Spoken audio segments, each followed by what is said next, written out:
Hello, my name's John Torrens, and I'm going to be teaching you all about the ways to give a brilliant presentation or pitch, and this is called presentation performance. So let's get started. Actually, that title isn't bad. A better title would be how to engage your audience and deliver with absolute confidence and actually enjoy it, but it's a bit long, so we'll go with a shorter title. I have two philosophies, and the first is prepare thoroughly.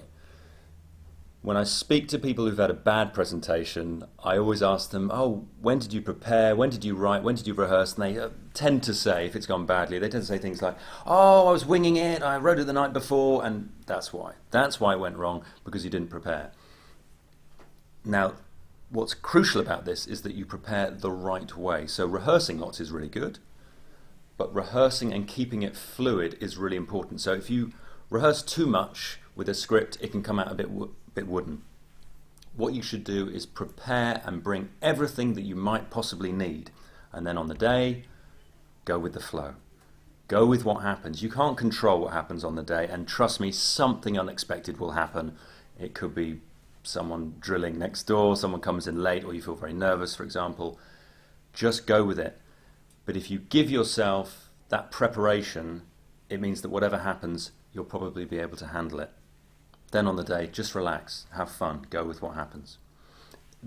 If you only do the second, if you tend to just go in and wing it, there are people who are very good at performing, but they rely on it. If you just go in there and go, oh, right, I'm just going to adapt and roll with it, what can happen is that can come across as chaotic and unstructured.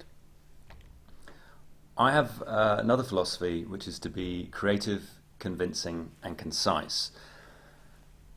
Or to put it another way, be yourself, be original, show some character, show some personality.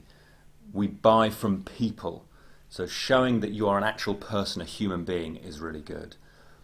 Being convincing means showing emotion, showing that what you're talking about matters, because if it doesn't matter to you, then why should it matter to your audience? Show that you care about it, show you have passion about it. It doesn't matter what the subject is. If you show some passion, then the audience can connect to the material through your experience. And finally, please make it simple. Don't overload people with lots of information. If you bombard them with stuff, typically they won't remember it all. If you overload them, they'll come out confused. And very importantly, please keep to time. If you're given a 30-minute speaking slot, don't prepare a 30-minute presentation because you'll probably overrun. Deliver something that's 20 minutes long, and then you've got room for Q&A, and you can tell people at the beginning, this is going to take 20 minutes. So this, for example, is going to take 20 minutes. Let's see if we can stick to that. First stage, you have to do your research. Lots of people will start writing their presentation, and they think, right, well, I know my subject, I know what I'm talking about, off we go. And they don't bother to find out the basics. If I'm giving a presentation, I want to minimize risk. Absolutely any risk at all. I want to minimize that and make sure I'm in a good place. So what I do first is I find out about the audience. You've got to find out, who are you talking to? What matters to them? What's their level of experience? How many of them will there be? What's the objective? Why are you speaking to them? What problem are you solving? For goodness sake, find out first. And if you can get some inside knowledge about who they are and what matters to them, that's really good as well. Secondly, and a lot of people overlook this, check out the venue. If you can get into the place where you're going to be speaking the day before or even an hour before, you can gain quite an advantage by learning about the layout of the room, where people are going to be sitting, what the sight lines are like, what the tech is like. For goodness sake, find out about the technology. Learn the best way to get onto the stage. Sometimes it might take you ages to get onto the stage. It might be a tiny room. Learn everything you can beforehand. Get in there, familiarize yourself, and it'll really help with your nerves as well. So step number one, writing. Creating the material. I'm talking about performance, but good performance, I find, generally has great writing and preparation behind it. Here's a top tip for you. Don't sit down and just write your words out. Otherwise they become a bit speechy. Instead, get up, walk around, speak. Huge advantages to this. The first being, what you say will come across as conversational, natural, and very, wait for it, concise. We like conciseness. Don't use grand speechy language. Speak in the way that you would speak to simply one person and write those words down. Record them, do whatever you need to. That way it'll be really, really simple. And here's the other brilliant thing, and please take this away with you. If you are speaking the words and editing as you write by walking around and saying them, rehearsal starts immediately. Lots of people leave rehearsal until the last minute. Sometimes they don't even do it properly. They run through it once in their head and they think, right, got this, no problem. Speak every draft, every edit, go through it. Firstly, you're going to smooth off all the rough edges, you're going to get rid of those words that don't trip off the tongue easily, but secondly, you're going to be comfortable with the material and creating a kind of muscle memory where it will just flow easily. I've said keep it simple. You may hear me say this a lot. It's so important. Let's go back. When you keep that stuff concise, it means that you're making the information really easy to digest. And you might boil it down to only 3 things or even 1 thing. That way the audience will take it with them more easily. And, say it at the beginning, say it at the end. Give them easy takeaways. Okay, so I mentioned rehearsal, very important. What you should do is you should rehearse, you should keep rehearsing, and then guess what? Do some more. The more you can rehearse, the better, but crucially, keep it different each time, reword it each time, keep it fresh for you so you're really comfortable with the material, but you're not reciting the same stuff verbatim, because if you do that, it'll come out really wooden, and you do not want that. Aha! You're going to be nervous. The first thing you must know about nerves is that they are normal. They are part of the process. Don't think that because you feel nervous, you're going to do badly, or that, good speakers don't get nervous. I feel nervous, therefore I'm not a good speaker. Everyone gets nervous, and here's why. You don't know what's going to happen, and you care about the result. This kind of communication I'm talking about, whether it's a pitch or a presentation, it's basically a situation where the result is important. Therefore there's risk, therefore there are nerves. Don't think that nerves are at the opposite end of a scale with confidence at the other end. What you do is you counter the nerves with confidence. So you should feel nervous. Beforehand, if you're shaking a little, that's a good thing. It shows that this is an important situation. What you do is you comfort yourself with the knowledge that you have rehearsed. And by doing good rehearsal, good preparation, you should feel more comfortable anyway. But get used to the nerves. On the day, your hands might be shaking. I've got up to speak and my teeth have been chattering, and I'm not kidding, because I've been nervous. But I've known that I've done the prep, and so it's been okay.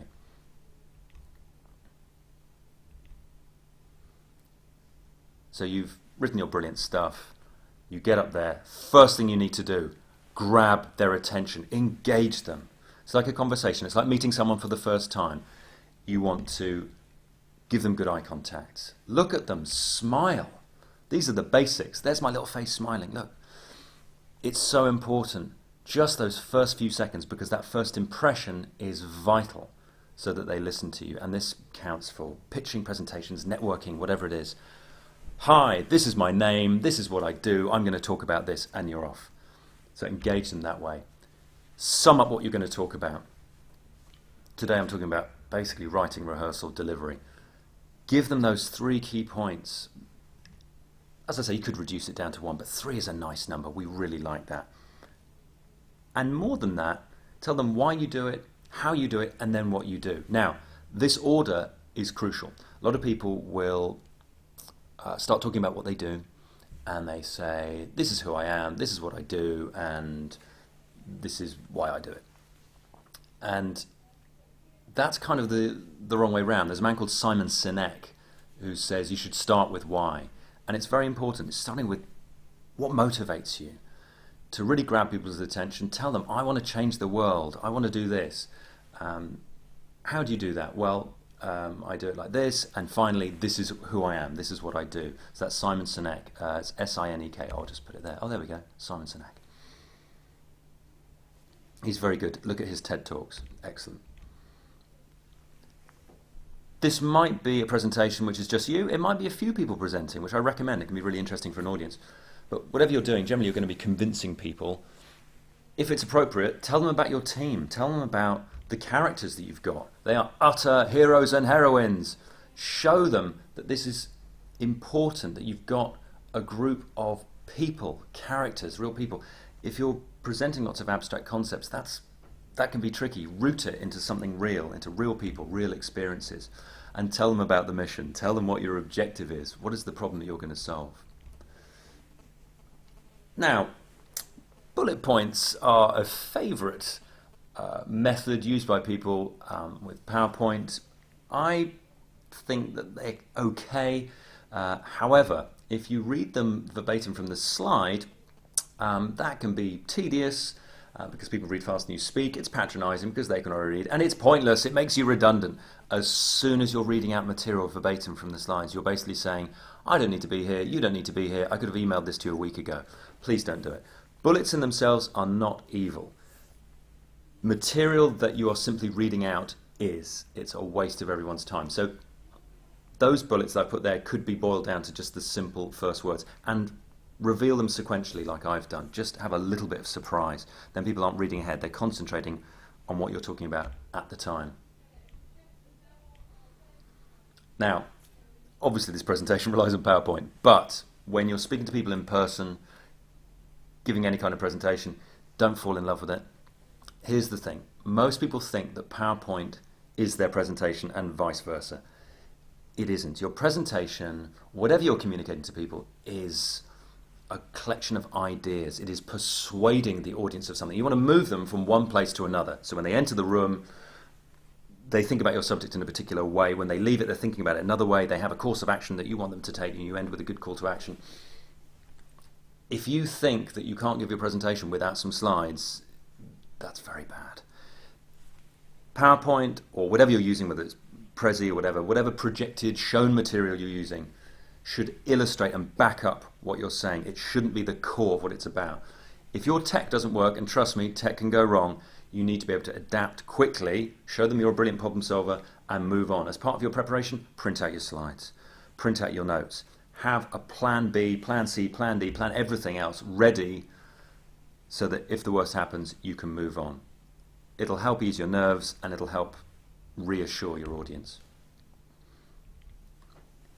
You should say thank you when you finish. I'm surprised by the number of people who will finish off a presentation without actually thanking their audience, actually having the common sense to show gratitude to the audience is really, really important. You need to respect their wishes. You need to have empathy with your audience.